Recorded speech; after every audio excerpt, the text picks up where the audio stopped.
ሰላም ሰላም እንዴት ሰነበታችሁ የዩቲዩብ ቤተሰቦቼ። በዛሬው ፕሮግራም ይዤላችሁ የቀረብኩት የ9ኛ ክፍል ፊዚክስ እንደ ሁማን ሶሳይቲ የሚለውን ይዤላችሁ ቀርቤያለሁ። ይሄኛውንም ፕሮግራም ላዘጋጅላችሁ የቻልኩት ባቀረባችሁልኝ ኮሜንት መሰረት ነው። ከ9ኛ ክፍል ጀምረ ብትሄድ ሰው ወይ ተማሪው ሞር ሊረዳው ይችላል ብላችሁ ስላቀረባችሁልኝ በቀረባችሁልኝ ኮሜንት መሰረት ከዩኒት 1 ጀምሬ ለማቅረብ አቅጃለሁ። ይሄኛውንም ፕሮግራም ሳቀርብ ጎን ለጎን ለ12ኛ ክፍል ተማሪዎች የሚጠቅማቸውም የተለያዩ ወሳኝ ጥያቄዎችንም በዚህ ቻናል ላይ ሰራላችኋለሁ። ስለዚህ ቻናሌን ተከታተሉት። የቻናሌ ስም ኢትዮ ግራቪቲ ቲዩብ 12 ይባላል። ቻናሌን ላይክ፣ ሼር እና ሰብስክራይብ እያደረጋችሁ ተከታተሉ። እዚህ ቀጥታ ወደ ፕሮግራማችን ስንገባ ፊዚክስ እንደ ሁማን ሶሳይቲ የሚለውን እናያለን። በዛ ስር ዲፊኒሽን እና ኔቸር ኦፍ ፊዚክስ ምንድን ነው የሚለውን ካየን በኋላ ቀጥለን ወደ ብራንች ኦፍ ፊዚክስ ወደሚለው እንሄዳለን ማለት ነው።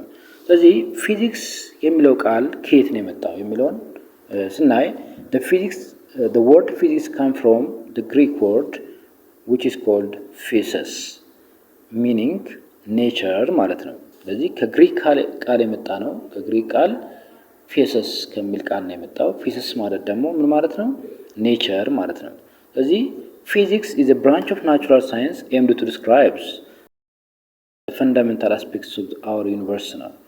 ስለዚህ ዩኒቨርስ ውስጥ ያሉ ነገሮች ምንድን ናቸው? what things are in it, what process are undergo ምን ነገሮች ናቸው አንደርጎ የሚያደርጉት? ምን ነገሮች ናቸው የሚካሄዱት ወይ ደግሞ ኖቲስ የምናደርጋቸው ምን ነገሮች አሉ?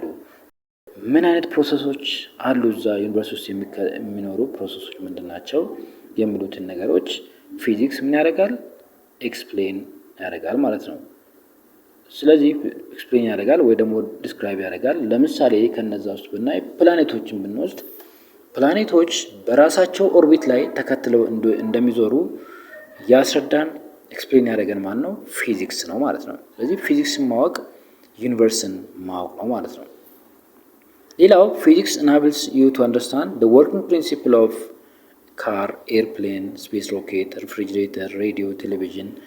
ፊዚክስ በአካባቢያችን ላይ ያሉ ነገሮችና እኛ የምንጠቀማቸው የተለያዩ እንደነ መኪና፣ ኤርፕሌን፣ ሮኬት፣ ሬፍሪጅሬተር፣ ሬዲዮ፣ ቴሌቪዥን የምንላቸው እንዴት እንደሚሰሩና በምን መንገድ እንደተሰሩ የሚያስረዳን ፊዚክስ ነው ማለት ነው። ስለዚህ ፊዚክስን ካወቅን እነዚህን ነገሮች በደንብ ማወቅ እንችላለን። እንዴት እንደሚሰሩ ለምሳሌ መኪና እንዴት እንደሚሰራ ማወቅ እንችላለን። መኪናው ራሱ እንዴት እንደሚነዳ ማወቅ እንችላለን ማለት ነው። ኦኬ አንድ ፊዚክስን የተማረ ሰው ጥሩ ሹፌር መሆን ይችላል ማለት ነው። ምክንያቱም ሞመንተም አለ፣ ስፒድ አለ፣ የተለያዩ ነገሮች በፊዚክስ ውስጥ ስለሚኖሩ የመኪናውን ስፒድ፣ የመኪናውን ሞመንተም እና የተለያዩ ፎርስ አፕላይ ስናደርግ ስንቀንስ ያሉትን ነገሮች ማወቅ ስለምችል ፊዚክስን ማወቅ እነዚህን ነገሮች እንድንረዳ ይጠቅመናል ማለት ነው። ሌላው ፊዚክስ ኤክስፕሌንስ ፊዚካል ፌኖሜና ሰች አስ ዲፊካልቲ ኦፍ ዎኪንግ ኦን ስሙዝ ፕሌን። አንድ ስሙዝ የሆነ ፕሌን ላይ ስሙዝ የሆነ ጠፍጣፋ ቦታ ላይ ስንሄድ ለምንድን ነው በቀጥታ እንደፈለግን መሄድ ማንችለው? ለምንድን ነው የሚያንሸራትተን? ያን ኬዝ ዲቴል ገብቶ የሚያስረዳን ማን ነው? ፊዚክስ ነው ማለት ነው። ይህንም በምን ብሎ ነው የሚያስረዳው? ፍሪክሽንለስ ቦታ ነው ማለት ነው። አንድ የተቀባ ወይ ደግሞ ባኞ ቤት ውስጥ እንደፈለግን መጓዝ የማንችለው ፍሪክሽን ስለሌለ ነው ማለት ነው። ፍሪክሽን ሲኖር ግን እንደፈለግን ዘና ብለን ወክ ማድረግ እንችላለን ማለት ነው። እነዚህ ነገሮች ዲቴል አድርጎ የሚያስረዳው ማን ነው? ፊዚክስ ነው ማለት ነው። ፊዚክስ helps you to understand some concepts in our subject and other subjects like biology, chemistry, geology, astronomy። ፊዚክስ ሌሎች ሳብጀክቶች እንደነ ባዮሎጂ፣ ኬሚስትሪ፣ ጂኦሎጂ፣ አስትሮኖሚ እና ሌሎች ሳብጀክቶችን እንድንረዳ ምን ያደርጋል? ይጠቅመናል ማለት ነው። ፊዚክስ እነዚህ አይነት ጥቅሞች አሉ። studying physics helps you understand the concept, relation, principle, the law of natures። የኔቸርን ኮንሰፕት የኔቸርን ፕሪንሲፕል ሎዎቹን ህጎቹን የተፈጥሮን ህጎች እንድናቅ የሚረዳ ምንድነው? ፊዚክስ ነው ማለት ነው። ስለዚህ ይህን ካልን ይህን ፊዚክስን የሚያጠና ሰው ምን ተብሎ ይጠራል? the person who studies physics is called physicist። ፊዚክስን የሚያጠና ሰው ፊዚስት ነው የሚባለው። ሰዎች ግን በተለምዶ ፊዚክስን የሚያጠና ሰው ፊዚሻን ነው ይላል። ፊዚሻኖች ማናቸው? ሜዲካል ላይ ምስሎች ናቸው ፊዚሻን የሚባሉት። ፊዚክስን የሚያጠና ሰው ግን ማን ነው? ፊዚስት ነው ማለት ነው። the person who study physics is called physicist ተብሎ ይጠራል ማለት ነው። ሌላው ፊዚክስን በማወቃችን አፕላይ የምናደርግባቸው ፊልዶች የትኞቹ ናቸው? some of the fields in which the physics can be applied ፊዚክስን በቀጥታ አፕላይ የምናደርግባቸው ሌሎች ፊልዶች እነማን ናቸው? ለምሳሌ ፊልድ ኦፍ ትራንስፖርቴሽን መውሰድ እንችላለን። ፊልድ ኦፍ ትራንስፖርቴሽን፣ ፊልድ ኦፍ አቪዬሽን እንደ ስፔስ ሳይንስ። ፊልድ ኦፍ አቪዬሽን እንደ ስፔስ ሳይንስ እናውቃለን። አየር መንገድና ስፔስ ሳይንስ ላይ እዛ ውስጥ ፊዚክስ ምን ይደረጋል? በቀጥታ ይተገበራል ማለት ነው። ትራንስፖርቴሽን ውስጥ ይተገበራል ማለት ነው። ፊዚክስ ሜዲሲን ውስጥ ይተገበራል፣ በቀጥታ አፕላይ ይደረጋል። ፊልድ ኦፍ ፎሬንሲክ እንደ ሚሊተሪ ሳይንስ፣ ፎሬንሲክ እና የውጭ ጉዳይ የተለያዩ ፎሬንሲክ እና ሚሊተሪ ሳይንስ ውስጥ አፕላይ ይደረጋል። ፊዚክስ ሜትሮሎጂ እና ሜትሮሎጂ ውስጥ አፕላይ ይደረጋል።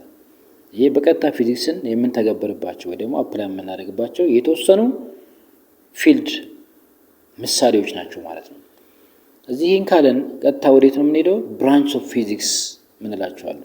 ዋት አር ዘ ብራንችስ ኦፍ ዘ ፊዚክስ? የፊዚክስ ብራንቾች ስንት ናቸው? እዚህ መጽሐፍ ላይ የተጠቀሱ የፊዚክስ ብራንቾች መካኒክስ አለ፣ አኳስቲክስ፣ ኦፕቲክስ፣ ተርሞዳይናሚክስ፣ ኤሌክትሮማግኔቲዝምስ፣ ኒውክሊር ፊዚክስ፣ አስትሮፊዚክስ። እነዚህ ብራንች ኦፍ ፊዚክስ እዚህ መጽሐፍ ውስጥ ተጠቅሷል። እነዚህን እናያቸዋለን ማለት ነው። ስለዚህ መካኒክስ ከሚለው ስንጀምር መካኒክስ የአንድ ፊዚክስ ብራንች ሆኖ ስለ ሞሽን የሚያጠና ነው ማለት ነው። ስለ ሞሽን መካኒክስ ብራንች ኦፍ ፊዚክስ ዊ ዲልስ ዊዝ the motion of an object። ስለዚህ ስለ ሞሽን ሲያጠና የፎርስን ኮንሲደር በማድረግና ዊዛውት ሪፈሪንግ ፎርስ ነው። ፎርስ ሳይኖርና ፎርስ ሲኖር የምናጠናበት ፊዚክስን የምናጠናበት ብራንች ኦፍ ሜካኒክስ ነው ማለት ነው። ዊዝ ፎርስ ከሆነ ዳይናሚክስ ይሆናል። ዊዛውት ፎርስ ከሆነ ደግሞ ካይናማቲክስ እዛ ውስጥ አለ ማለት ነው ሜካኒክስ ውስጥ። ስለዚህ ሜካኒክስን ደግሞ ፈርዘር ዲቫይድ ስናደርግ በሁለት እንከፍላቸዋለን። ምን ተብሎ ይከፈላሉ? ኳንተም ሜካኒክስ እና ክላሲካል ሜካኒክስ ብለን በሁለት እንከፍላቸዋለን። ኳንተም ሜካኒክስ ምንድን ነው? ኳንተም ሜካኒክስ ዲልስ ዊዝ ዘ ቢሄቪየር ኦፍ ዘ ስሞለስት ፓርቲክል ነው። ስለ ትናንሽ ነገሮች የሚያጠና የፊዚክስ ወይ ደግሞ የሜካኒክስ ብራንች ምንድነው? ኳንተም ሜካኒክስ ነው። እነሱም ስሞለስት ፓርቲክል የምንላቸው እነማን ናቸው? ኒውትሮን፣ ፕሮቶን እና ኤሌክትሮን። እነዚህን የሚያጠና ማን ነው? ኳንተም ሜካኒክስ ነው ማለት ነው። ነገር ግን ክላሲካል ሜካኒክስ የሚያጠናው ምንድነው? ብራንች ኦፍ ይህም የፊዚክስ የሜካኒክስ ብራንች ሆኖ የሚያጠናው ሎ ኦፍ ሞሽን ኦፍ ፎርስ እና ፊዚካል ኦብጀክት ነው። ክላሲካል ሜካኒክስ ስለ ሎ ኦፍ ሞሽን እና ሎ ኦፍ ሞሽን ኦፍ ፎርስ እና ፊዚካል ኦብጀክት ነው። ሎ ኦፍ ሞሽን የምንለው በቀጥታ ሎ ኦፍ ሞሽን ካለን ወደ ኒውተንስ ሎ ኦፍ ይገባል ማለት ነው። ኒውተንስ ሎ ኦፍ ፈርስት ሎ ኦፍ ሞሽን፣ ሰከንድ ሎ ኦፍ ሞሽን፣ ሰርድ ሎ ኦፍ ሞሽን ሌሎችን በማካተት ስለ ሎ ኦፍ ሞሽን የሚያጠና ክላሲካል ሜካኒክስ ይባላል። ሌላኛው አኳስቲክስ ነው። አኳስቲክስ is a branch of physics which deals with the study of sound, its transmission, production and effect። አኳስቲክስ ስለ ድምፅ በደንብ ዲቴል ገብቶ የሚያጠና ሆኖ ስለ ድምፅ ሲያጠና ግን ድምፅ እንዴት ነው ከአንድ ነገር ወደ ሌላ ነገር ትራንስሚት የሚያደርገው የሚተላለፈው፣ የድምፅን የመተላለፍ ሁኔታ፣ ድምፅ እንዴት ነው ፕሮዲውስ የሚደረገው፣ ድምፅ እንዴት ይፈጠራል ወይ ደግሞ ፕሮዲውስ ይደረጋል፣ ከዛ የድምፅ ኢፌክቶቹ ምንድን ናቸው፣ ውጤቶቹ ምንድን ናቸው የሚሉትን የሚያጠና የብራንች ኦፍ ፊዚክስ አኳስቲክስ ይባላል። ሌላኛው ኦፕቲክስ ነው። ኦፕቲክስ the branch of physics which deals with the behavior propagation and the property of light። ስለ ብርሃን ጸባዮች፣ ስለ ብርሃን ፕሮፓጌሽን እንዴት ነው የተምዘገዘገ የሚሄደው እና የብርሃን ፕሮፐርቲዎች እነማን ናቸው የሚሉትን የሚያጠና ማን ነው? ኦፕቲክስ ነው ማለት ነው። ስለዚህ የብርሃን ሪፍሌክሽን አለው፣ ብርሃን ሪፍራክሽን አለው፣ ብርሃን ኢንተርፌረንስ አለው፣ ብርሃን ዲፍራክሽን ሊኖረው ይችላል ማለት ነው። እነሱን የሚያጠና ማን ነው? ኦፕቲክስ ነው ማለት ነው። ሌላኛው ዳይናሚክስ ነው፣ ተርሞዳይናሚክስ ነው። Thermodynamics is a branch of physics which studies the thermal energy and the transfer of heat ነው። ተርማል ኢነርጂ ስለ ሙቀት መተላለፍ፣ እንዴት ነው ሙቀት የሚተላለፈው? ሙቀት የሚተላለፈው ደግሞ ሁለቱ የተለያዩ ቴምፕሬቸር ያላቸው ነገሮች ሲነካኩ የሚተላለፍ ነው ማለት ነው። ሲተላለፍ ደግሞ ሁለቱ ነገሮች ዲፍረንት ቴምፕሬቸር ከመኖራቸው የተነሳ ሙቀት የሚተላለፈው በንክኪ ውስጥ ከሆኑ ከከፍተኛ ሙቀት ካለው ወደ ዝቅተኛ ሙቀት ካለው ቦዲ እንደሚተላለፍ ይታወቃል። ይህም የሚተላለፈው ሁለቱም ነገሮች ተመሳሳይ ቴምፕሬቸር ላይ እስከሚደርሱ ድረስ ነው ማለት ነው። ይሄን የሚያጠናው ማን ነው? ተርሞዳይናሚክስ ነው። ለምሳሌ እኛ የሻይ ብርጭቆ ወዳው ሻይ ልንጠጣ ስንይዝ እጃችን ያቃጥላል። እየቆየ ሲሄድ ግን እጃችንን አያቃጥልም። ለምን? የሻይ ብርጭቆ ቴምፕሬቸር እና የሰውነታችን ቴምፕሬቸር ተመሳሳይ ስለሆነ መጨረሻ ላይ አያቃጥለንም ማለት ነው። ያ ማለት ተርማል ኢኩሊብረም ላይ ከደረሰ ተመሳሳይ ቴምፕሬቸር ላይ ይደርሳል ማለት ነው። እስከዛ ድረስ ምንም አይነት ተርማል ኢኩሊብረም ላይ ከደረሰ ምንም አይነት ትራንስፈር ኦፍ ሂት አይኖርም። ስለዚህ ነገሮች ዲቴል የሚያጠናው ተርሞዳይናሚክስ ነው። ሌላኛው ኤሌክትሮማግኔቲዝም ነው። ዋትስ ኤሌክትሮማግኔቲዝም? The branch of physics which deals with the study of electromagnetic force like electric field, light, magnetic field። ስለዚህ ኤሌክትሮማግኔቲዝም ሁለት ዋና ቃላቶች ኮምባይን የተደረገ ነው። ስለ ኤሌክትሪክ እና ስለ ማግኔቲዝም ነው። ኤሌክትሪክ ፊልድ ካለን ስለ ቻርጆች ነው ማለት ነው።